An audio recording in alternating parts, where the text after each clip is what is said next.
தலையில் பேன் கடி அதிக பேன் கடி புண்ணு வந்துருச்சுனாக்கா அதை ஆற்றுறதுக்கான மருந்து தயாரிக்கும் முறையை பற்றி பார்க்கலாம். மலைவேம்பு ஒரு கொத்து இதை நல்லா அரைச்சி எடுத்து வச்சுருக்கிறேன். இப்போ இது கூட தலையில் இருக்க அழுக்கு பேன் எல்லாம் போகணுன்னாக்கா அன்னாச்சிப்பூ, வெட்டிவேர், பூந்திக்காய் 3 அரைச்சி பொடியாக வச்சுருக்குறோம். மலைவேம்பு சாரோட கலக்கணும்.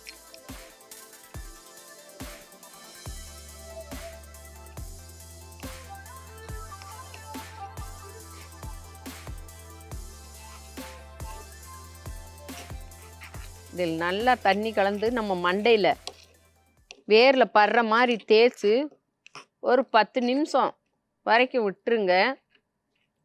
அதுக்கப்புறமா நீங்கள் சீயக்காய் போட்டு குளிக்கலாம், அல்லது பயத்தம்பொடி, வெந்தயப்பொடி அந்த மாதிரி ஏதாவது போட்டு சோப்பு ஷாம்பு போடாமல் இந்த மருந்தை போட்டு ஒரு 10 நிமிஷம் கழித்து நீங்கள் தலை குளிச்சிட்டிங்கனாக்கா உங்களுக்கு அந்த பேன் ஈறு எல்லாமே அந்த தண்ணி வழியாகவே